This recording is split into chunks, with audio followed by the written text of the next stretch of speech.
मसीह हमारे खुदावंद के बाबरकत और खूबसूरत नाम में मैं आप तमाम प्यारे बहन भाइयों की खिदमत में आज एक दफ़ा फिर से आपके अपने प्रोग्राम फजल इलाही में आपको खुशामदीद कहता हूँ। मेरा दिल खुदावंद के हुजूर हर बार की तरह आज भी उसकी तारीफ और शुक्रगुजारी से भरा हुआ है।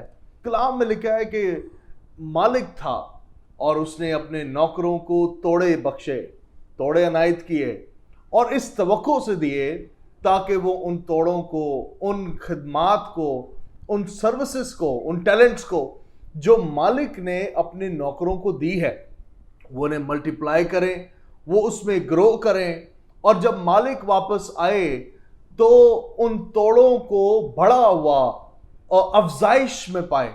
लेकिन कलाम में लिखा है कि दो नौकरों ने तो अपने तोड़ों को बढ़ाया, 5 वाले ने 10 कर दिए, मल्टीप्लाई किया। लेकिन उन 3 में से एक ऐसा नौकर था जिसने अपने एक तोड़े को जमीन में दबा दिया।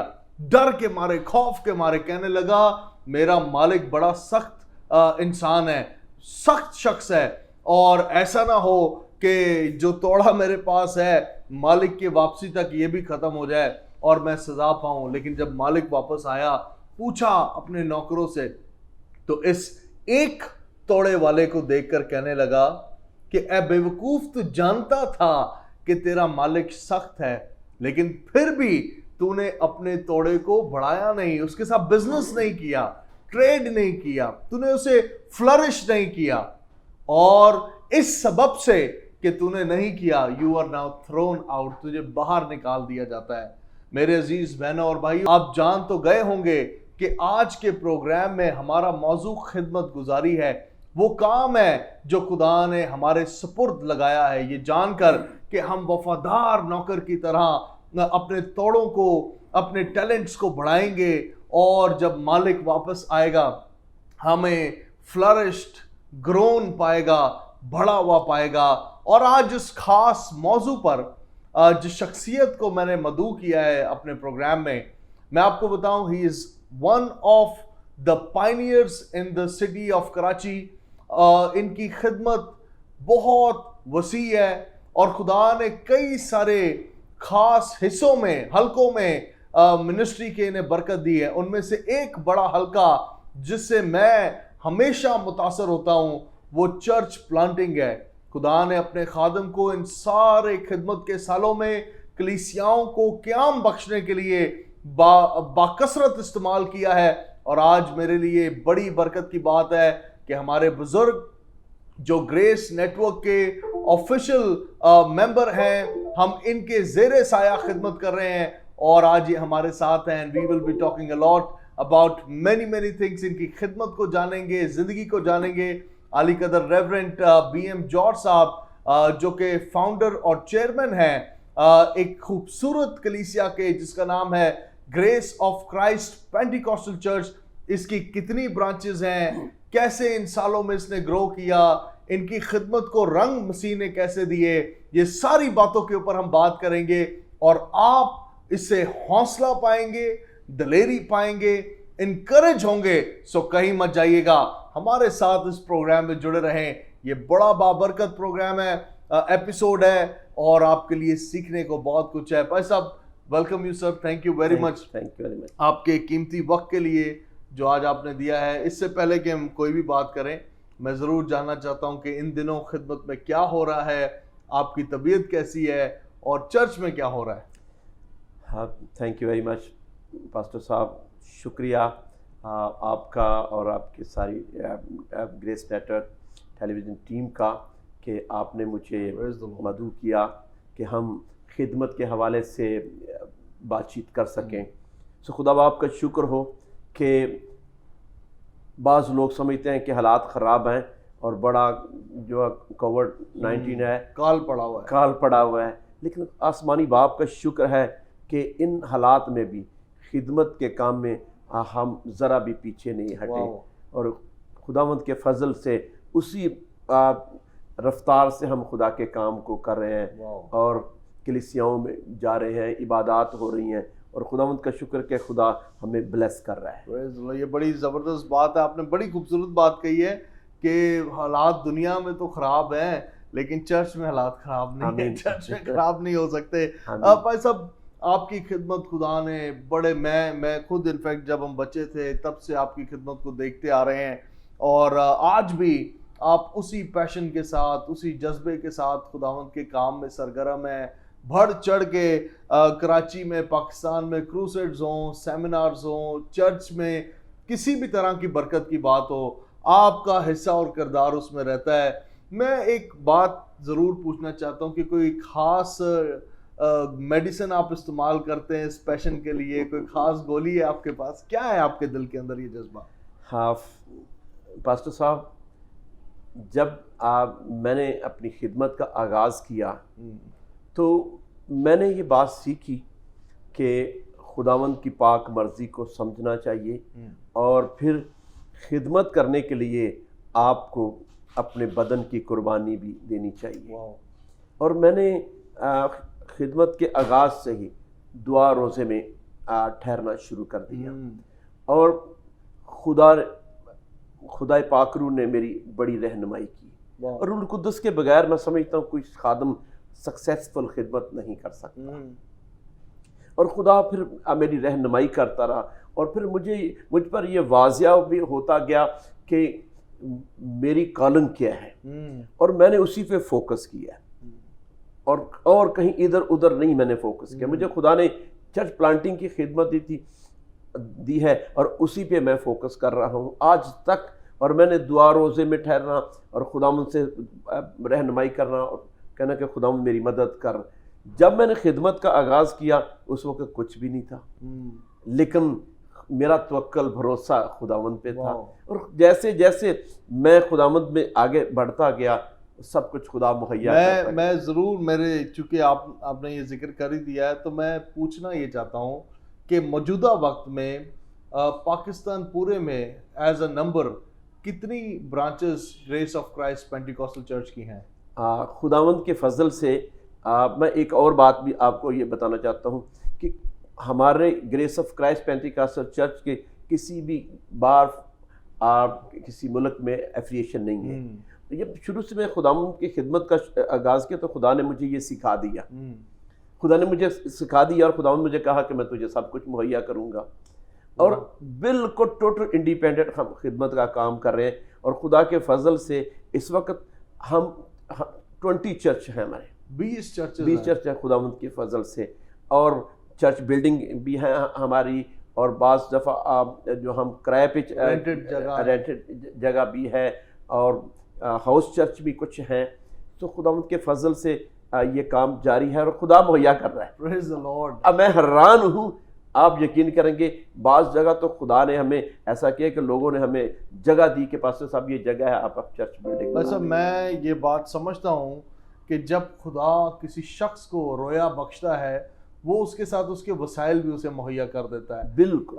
मैं अक्सर औकात अब्राहम की मिसाल देकर इसे कहता हूँ कि जब खुदा ने अब्राहम को आवाज़ दी तो खुदा ने उसे पूरा रोड मैप नहीं दिखाया कि अब्राहम तुझे क्या क्या करना है, कहाँ कहाँ जाना है, किस किस से मिलना है।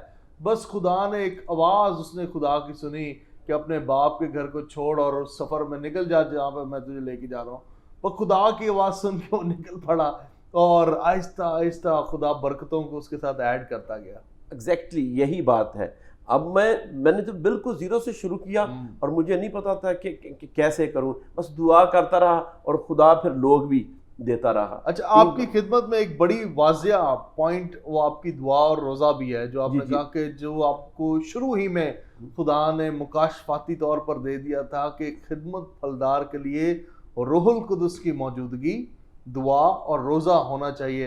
वैसे मैं एम्फसाइज करना चाहता हूँ थोड़ा सा इस बात के ऊपर, क्योंकि आपका इतना तवील अरसा खिदमत में गुजर चुका है।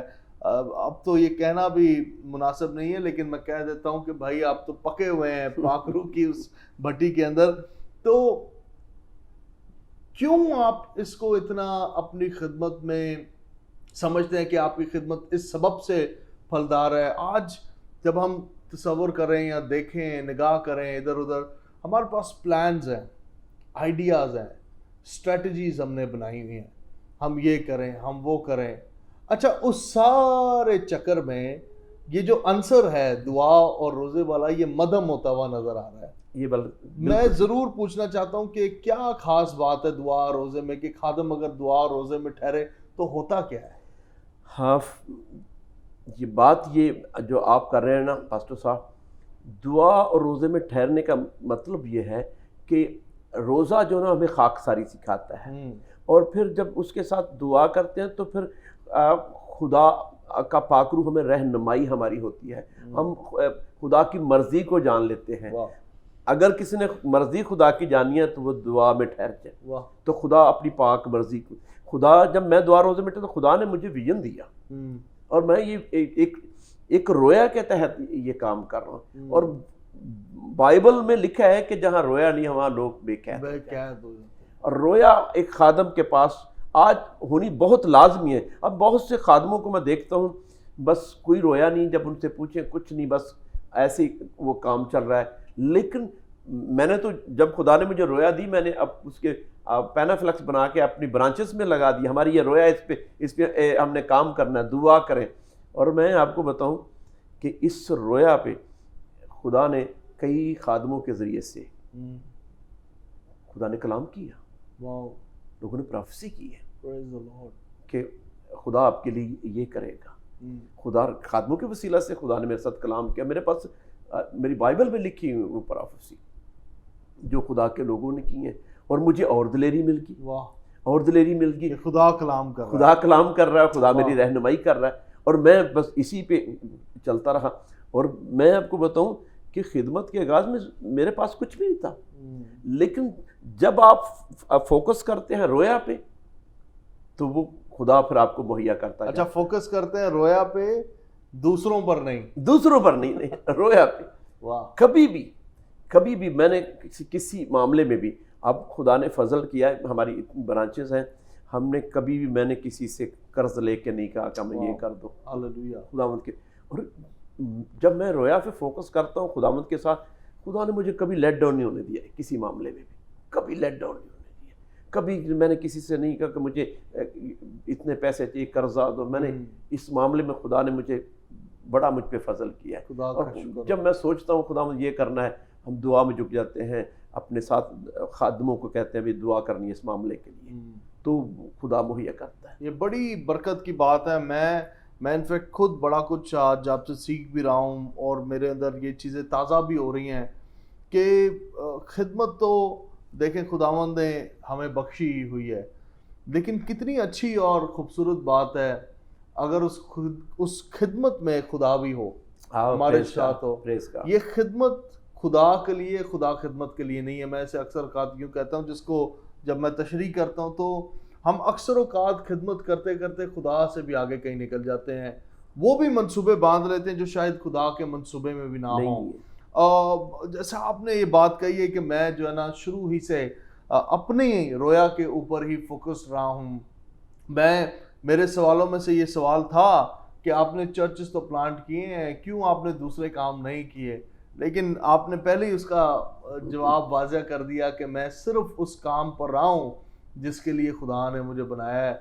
आज मैं हमेशा अपने नौजवान भाइयों को जो मेरे बाद खिदमत में आ रहे हैं या मेरे हम उम्र है, मेरी जनरेशन का हिस्सा है, मैं उनसे ये बात कहता हूँ कि वो करें जिसके लिए खुदा ने आपको बुलाया है। मत करें कि फ़लाँ शख्स को किसी दूसरे हलके में खुदा ने तरक्की बख्शी है तो आपको भी उसी हलके में वो तरक्की बख्शेगा। आपका तरक्की का हलका है, लेकिन वो आपका अपना होगा, किसी दूसरे का नहीं होगा। इसको लोग यूँ कहते हैं कि अपने शूज़ हों और अपने पैरों में जो फिट आ रहे हों आप वही पहने। दूसरे के शूज़ में फिट होने की कोशिश ना करें। वक्त है कि मैं एक छोटा सा ब्रेक लूँ। मेरा ये ईमान है कि आप ईमानदार आज खुदा के कलाम से बरकत पा रहे होंगे। हमें दूसरों के शूज़ में फिट होने की कोशिश नहीं करनी। खुदा ने खूबसूरत ब्रांडेड शूज़ हमारे लिए आसमान के बनाए हैं जिसमें हम फिट होंगे। एक छोटा सा ब्रेक लेते हैं, उसके बाद आपके पास वापस आएंगे। मेरे साथ जुड़े रहिएगा आपके अपने प्रोग्राम फजले इलाही में।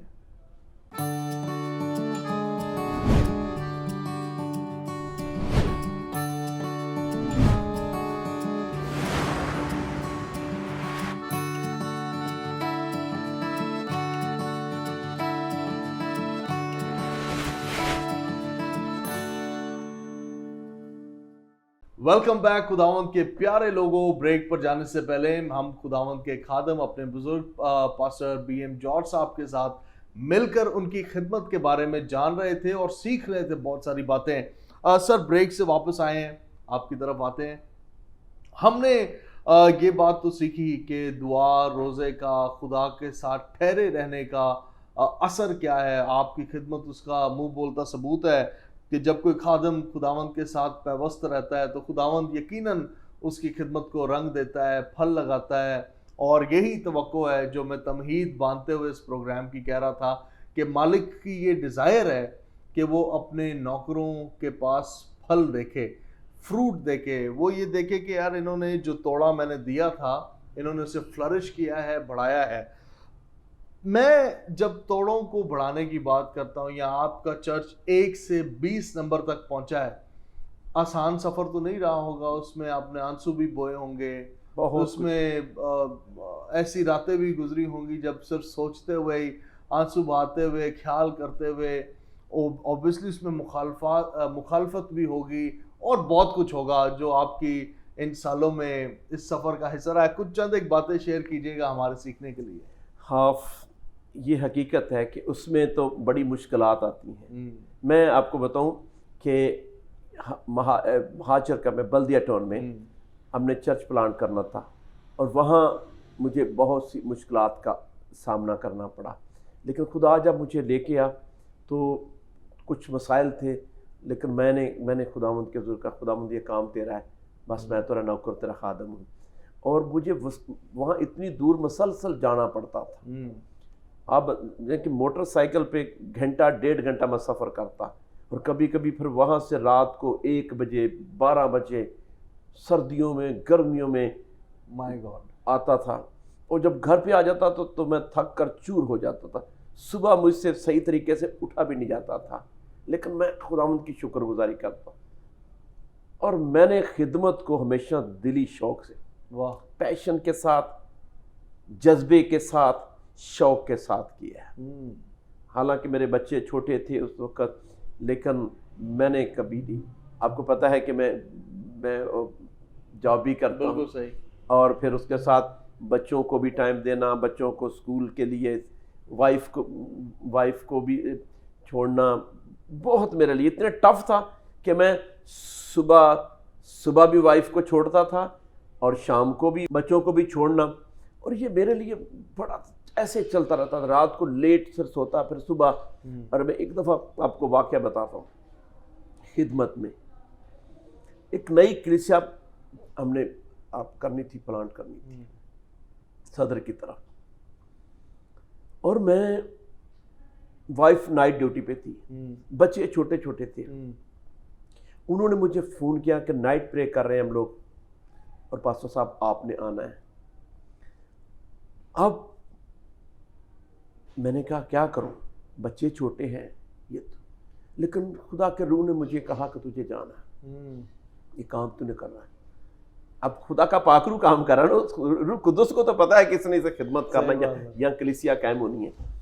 तो मैंने, पास्टर साहब बच्चों को घर में, वो सो गए थे, बाहर से ताला लगाया और अपनी मोटरसाइकिल निकाली और मैं वहाँ पहुँच गया। रात का 12 बजे का टाइम था, 12 साढ़े 12 बजे का टाइम था। और जब मैं वहाँ पहुँचा तो वो नौजवान जो थे, उनकी टीम थी, वो देखकर खुश हुए और उन्होंने कहा पास्टर साहब अच्छा वो आप आगे। वहाँ दुआया मीटिंग की फिर वो, और रूह कुदस ने मुझे कहा कि इनकी मदद कर। मैंने उनकी मदद की और वो खुश हो गया, क्योंकि वो उनको ज़रूरत थी इस चीज़ की। और वो बच्चे बहुत खुश हैं और मेरे साथ वो आस्ता आस्ता अटैच हो गए और खुदा के फजल चंद महीनों में वहाँ कलीसिया कायम हो गया। Praise the Lord, praise the Lord. पर सब मैं यहाँ पर, चूँकि आपने अपनी मुश्किलों की बात की है, तो आपने उसके बीच में एक छोटा सा क्लॉज लिया था जॉब वाला, कि आप जॉब भी करते रहे और अभी भी आप प्रेजेंटली भी जॉब कर रहे हैं। यानी कि जब आपके बाल काले रंग के थे और आज ग्रे हो गए हैं, लेकिन आप इन सारे सालों में फुली डिवोटेड खिदमत भी करते रहे हैं, साथ में खानदान और घर की बासपुरस के लिए आपने अपनी नौकरी को भी, अपनी सेकुलर जॉब को भी कंटिन्यू रखा है। बिल्कुल। अब मैं आज एक बड़ा चैलेंज है, मैं इसमें किसी चीज़ की मिलावट नहीं कर रहा, मैं खालिस्तन ये बात कर रहा हूँ कि एक खादिम का खिदमत में फलदार होना और घर में फलदार होना दोनों ही बड़े ज़रूरी हैं। और आपको चूँकि मैं ज़ाती तौर पर जानता हूँ, इसलिए आपके घर के फलों पर तो सवाल मैं कर ही नहीं सकता। आपके बच्चे फर्माबरदार हैं, आपका एक बेटा अपनी लाइफ में सेटल हो चुका है, वाइफ है, और खुदावंद उन्हें भी फलदार बना रहा है, एंड एवरीथिंग इज डन। वो आपकी जितनी स्ट्रगल घर को लेकर है वो आज सामने है दुनिया के। मैं बात ये कर रहा हूँ, आज कई सारे हमारे दोस्त हैं जिनसे हम वाकिफ हैं या जिनसे हम वाकिफ नहीं हैं, लेकिन वो अपने इस हलके में, फाइनेंशियल और फैमिली के हलके में बड़ा दुख उठा रहे हैं। वो रिसोर्सेज ना होने की वजह से ना तो घर की ठीक परवरिश कर पा रहे हैं और ना तो खिदमत पूरी तरह से कर पा रहे हैं, क्योंकि वो समझते हैं कि खुदा ने हमें फुली जो है ना बस बोला है कि सब कुछ छोड़ छाड़ दो और सिर्फ चर्च चलाओ या कलीसिया। फिर चर्च, हमारा पाकिस्तानी चर्च इतना रिच चर्च नहीं है कि पादरी साहब की सारी ज़रूरतें चर्च में से पूरी हों। तो भाई साहब, मैं ज़रूर कोई तालीमी बात आपसे सुनना चाहता हूँ इस बात के ऊपर कि एक खादिम क्या करे कि वो फाइनेंशियली भी ठीक रहे। क्या वो नौकरी कर ले या ना करे, ये एक बड़ा अहम सवाल है। क्योंकि मैंने एक शख्स से ये भी सुना था, भाई पादरी नू नौकरी नहीं करनी चाहिए। तो मेरा दूसरा सवाल ये है कि कैसे वो हर तरह से फलदार हो, फाइनेंशियली भी, फैमिली भी और मिनिस्ट्री भी। प्लीज कुछ रोशनी डालें। हाँ जी, ये बात जो आप कह रहे हैं, बहुत से लोग सवाल करते हैं। कई लोगों ने मुझे भी सवाल कहा कि आप जॉब के साथ कैसे इसको खिदमत को कर रहे हैं। मैंने इस बात को सीखा। कई लोगों के लिए ये कुफर वाली बात हुई है। मैंने अपनी ज़िंदगी में ये बात सीखी है। पौलुस रसूल चर्च प्लांटर था या नहीं था? डेफिनेटली था। ठीक है। और उसने कई कलीसियाएं कायम की, और वो बताता है कि मैं काम करता था, टेंट बनाता था, खैमादोजी का काम करता था वो। और आज भी बहुत से खादम हैं जो खिदमत के साथ वो जॉब भी कर रहे हैं, बहुत से बिजनेस भी कर रहे हैं। आप तो अमेरिका में गए हैं, और मुझे बहुत से लोगों ने बताया कि वहाँ जो बड़ी बड़ी मिनिस्ट्रीज के खादम हैं, बड़ी बड़ी मिनिस्ट्री का, वो बिजनेस भी करते हैं साथ साथ, और उनकी खिदमत भी बिल्कुल।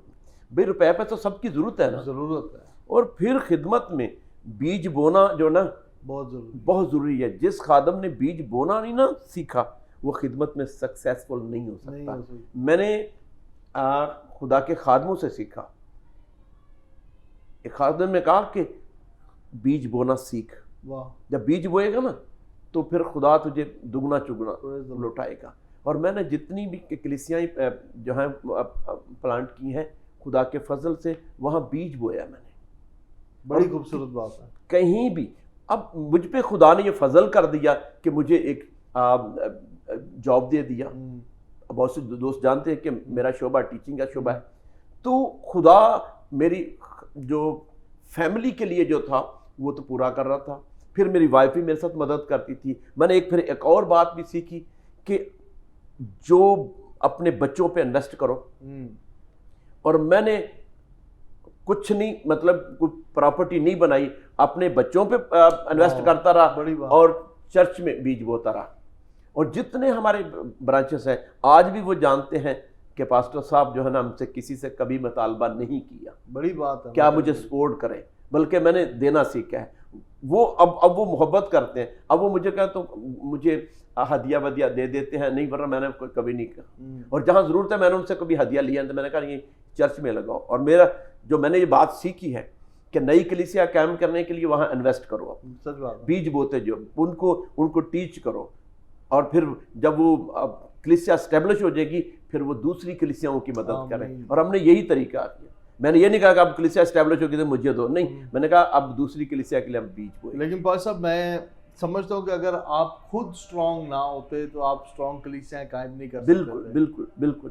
तो इसके लिए बहुत ज़रूरी था कि आप भी फाइनेंशियली स्ट्रांग हो। खुदा ने आपको ब्लेस किया।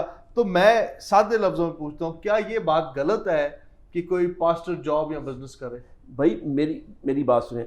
अब हमारे मुल्क में जो कंडीशन है, जो यहाँ पे लोगों की कंडीशन है, क्या एक पासबान के पास जो है अच्छा कपड़ा नहीं होना चाहिए? डेफिनेटली होना उसके चाहिए। पास सहूलियात नहीं होनी होनी चाहिए। चाहिए। अगर उसके पास वो सहूलियात ही नहीं है तो वो खिदमत क्या करेगा? घर बच्चों में खाने के लिए कुछ नहीं सही है बात तो क्या वो खिदमत क्या करेगा? सच बात हमें है। इस बात पे फोकस करना है कि मेहनत करनी है। अब मैं एक मजे की बात बताऊं आपको, हमारे 20 ब्रांचेस हैं, किसी पासबान को, किसी खादम को मैं सपोर्ट नहीं करता, प्रेज द लॉर्ड। और वो सारे सेल्फ सपोर्ट है और साथ साथ जॉब भी करते हैं। वाह। जॉब करते हैं और खिदमत भी करते हैं, और सक्सेसफुल खिदमत है। कलीसियाएं रन की हैं खुदा के फजल से। अब वो कलीसिया जहां जीरो शुरू किया था, आज उनकी इनकम भी हजारों में है प्रेज द लॉर्ड। और खुदा के फजल से। लेकिन क्योंकि मैं विजन पे काम करता हूँ, अपने दोस्तों को भी ये, अपने साथियों खादमों को ये बताया, हमारा फोकस ये है, हमने यस्सू को तकना है, आप फिक्र नहीं करनी, सब कुछ खुदा मुहैया करेगा और कर रहा है। मैं आपको बताऊं, जब खिदमत का आगाज़ किया तो हमारे चर्च में तो दरियाँ भी थी, ढोलकी भी नहीं थी, कुछ साथ भी नहीं थे। आज खुदा के फजल से हमारी तकरीबन जो संडे सर्विस है, 10 जगह संडे सर्विस होती है जो, और वहाँ पे साज भी डबल हैं, साउंड सिस्टम, एवरीथिंग। 20 में से 10 जगह संडे सर्विसेज भी होती हैं। हाँ जी, खुदा ये बड़ी बड़ी बहुत तवील और बहुत तवील अरसा है। ऑब्वियसली मैं एक छोटी सी बात पूछना चाहता हूँ, आपने किस उम्र से ये एक्चुअली खिदमत का आगाज़ किया था?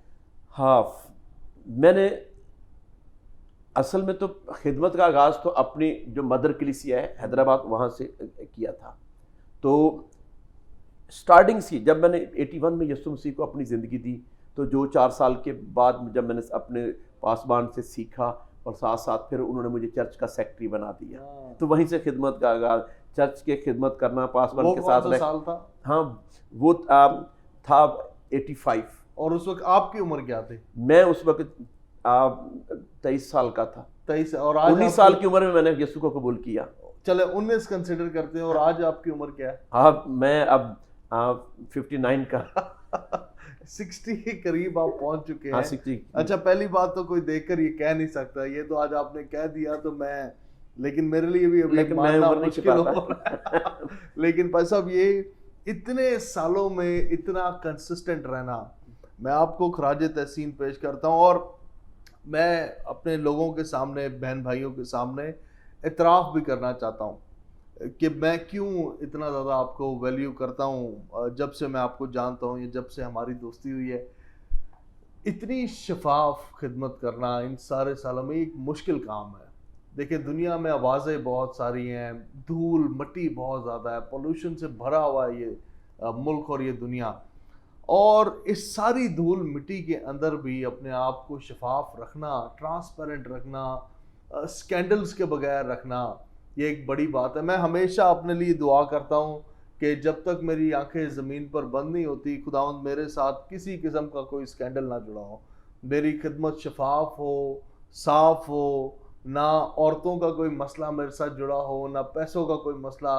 और मैं इसीलिए आपको भी इतना ज़्यादा आज खिदमत के ऊपर एम्फसाइज कर रहा हूँ, बातें कर रहा हूँ, क्योंकि खुदावंद ने आपको ऐसी खिदमत दी है। मैं अपने तमाम बहन भाइयों को ज़रूर आज ये बात बताना चाहता हूँ कि रेवरेंड BM जॉर्ज साहब की ज़ेर सरपरस्ती आज हम बहुत सारे काम टेलीविज़न में और दीगर अमूर जो खुदावंद ने ग्रेस नेटवर्क के सपुर्द किए हैं, उन पर काम कर रहे हैं। ये हमारे बुज़ुर्ग हैं, और मेरे लिए ये एक ऑफिशियल अनाउंसमेंट भी है कि ये हमारे लिए खुशबख्ती है कि हम मिलकर टेलीविज़न के मिशंस के ज़रिया से दुनिया भर में इंजील मुक़द्दस को आम कर रहे हैं। सो जब कभी आप रेवरेंड BM जॉर्ज साहब को टेलीविज़न पर देखें, तो जान रखें that he is officially the part of grace network family, और हम इस बात के लिए शुक्रगुजार हैं। मैं इसे प्रोफेटिक भी लेता हूँ, ये एक नबूती तौर पर भी एक अच्छा साइन है मेरे लिए।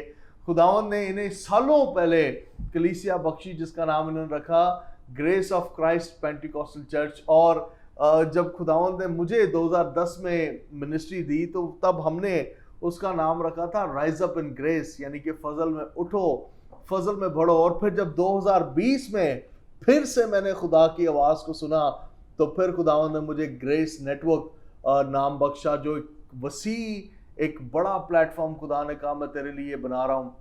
एंड हियर इट इज, ये आपके सामने है कि खुदावंद हमारी हदूद को बढ़ा रहा है। दुनिया के 80 मुल्कों में हम बजरिया सैटेलाइट और दुनिया भर में हम बजरिया एप्पल टीवी, IPTVs और मोबाइल ऐप्स के जरिए से पहुंचे। So it's a big thing.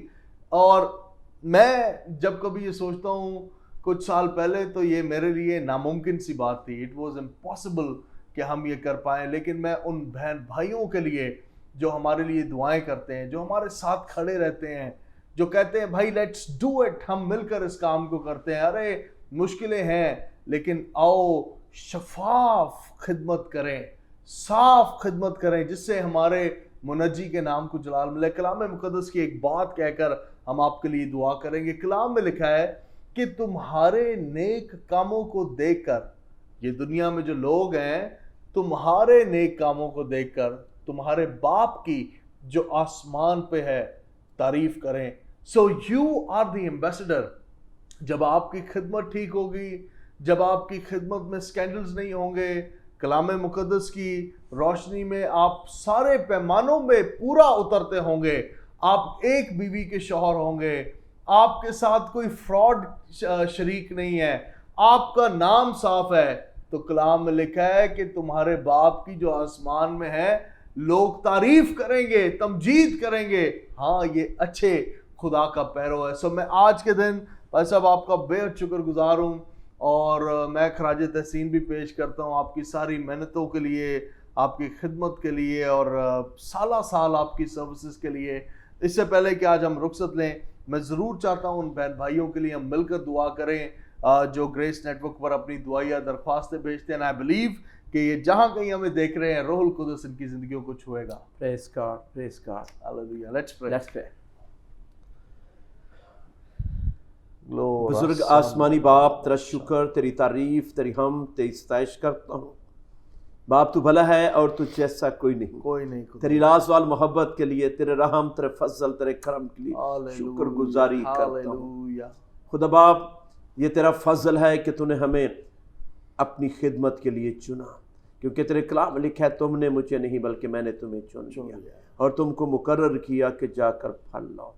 खुदा बाप तेरा शुक्र हो तेरे खादम के लिए, पास्टर दानिश पीटर साहब के लिए और उनकी सारी मिनिस्ट्री के लिए, सारे चैनल की टीम के लिए हम तेरा शुक्र अदा करते हैं।